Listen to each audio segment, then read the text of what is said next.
Hello everyone, it's me, Ashanti Matthew Lee, and today I'm going to be talking about signposting. It's a skill you need in writing, okay? So signposting are basically words that you use that will show the reader where you want to go in your writing, your essay, research paper, or anything like that. We're going to be focusing on all parts of a writing, but later on, mostly focusing on the introduction. So this is on page 52. It says the introduction or the main idea of a text will be signposted by a sentence that states the main opinion or topic. So to make a transition to the next, we use words that show the reader where we are going, okay? They show new ideas using words such as first, second, finally, in addition. All these, we're going to be taking a look at them.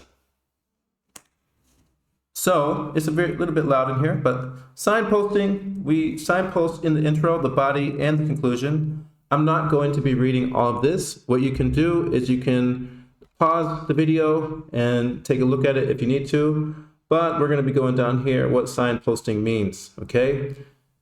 I could read the whole thing and make it a super long video, but I don't want to do that.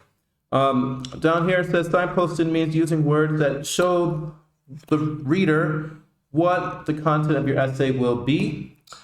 This helps the reader understand as clearly as possible. It also helps you remain organized in your writing. Here are some examples. I'm not going to read the whole thing. I'm just going to be showing a little bit. So we have the signpost and we have the meaning. In order to explain and understand, okay, so there's a signpost in order to explain and understand the cause of this offense. It would be useful to apply criminological theory. Okay, don't worry about that word. Just look at the signpost, in order to, all right? So it shows the reader knows that the writer will use a theory to explore and explain a criminal offense. Signposts, there are several ways. This one will show that there are at least two aspects of attractiveness. Another issue, this shows another issue, perhaps in the beginning or a previous paragraph, you showed one or two issues or three issues, and then here's another issue you're going to introduce and talk about. All right, so that's signposting. We're going to look at it more. Types of signposting, so you can use single words, short phrases, long phrases, or even complete sentences. And here are some examples right here. Single words, for example, however, furthermore, initially, moreover, stuff like this. Short phrases in contrast, in conclusion, in addition, an additional point, okay, these types of ways, okay, in comparison, maybe, and so on and so on. A complete sentence basically will be the whole thing. This one right here says, having discussed the reliability of the research, this report will next address its validity. So basically it is saying that it had a previous information from before, it already discussed it, okay? Now you're going to address the next issue, which is validity. So that's how it is signposting you. The reader is expecting to continue reading and seeing stuff about validity, addressing validity, okay? So signposting in the main body, here's a table that will explain it provides a word or phrase and what it tells the reader. Now, this strategy I'm not a very big fan of. I actually don't like writing this way. I was taught not to write this way, but you can. I do write this way in research papers. I think it's very important to be very clear in research papers, but we're not really doing that right now. However, as you advance in your academic studies, you will probably be doing research papers. So here's an example. This essay will now, this introduces what comes next. So I don't like it. It's a little bit too explicit, but you can do it. There is another way that I've been telling you how to do, and I'll show you in a second. So you don't always have to say what your intent is, okay? You just can simply state the point. For example, to signpost the point of a paragraph, you could say cats are often seen as less affectionate than dogs. You don't have to say, this essay will now discuss how cats are often seen as less affectionate than dogs. I say for an essay like this, you just state the point and then you continue on with other signposts pre or after, okay? Here we go. So signposting in conclusions, okay? In conclusions, you may use many phrases as you have in the introduction and main body. Again, be cautious as they are not all appropriate for a conclusion. You never introduce new material in a conclusion. I have seen people do this and it's not a good idea. You should not cover anything new in a conclusion. Your conclusion is basically just restating what you had in the introduction and the body.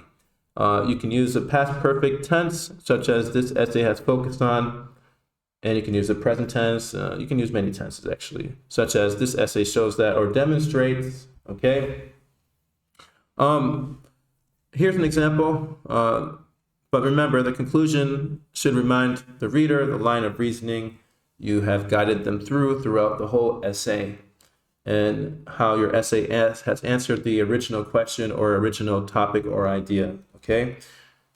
For example, in conclusion, it is thought that that cats are less affectionate than dogs. So if you look here, this is the beginning of this paragraph. Cats are often seen as less affectionate than dogs. And so we have the concluding sentence in conclusion is thought that cats are less affectionate than dogs.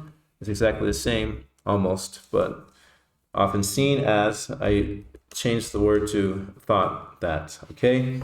So there's a ... there because you can add more, right? And the signpost is in conclusion, right? Here are some examples of signposting.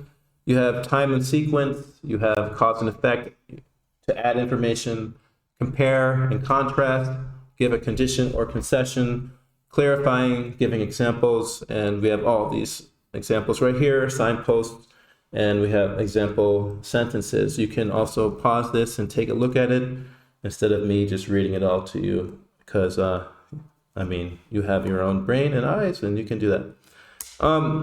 So in lieu of class, we're going to be doing a signposting assignment. I want you to write an introduction using signposting. Include the necessary parts of an introduction. Here's an example.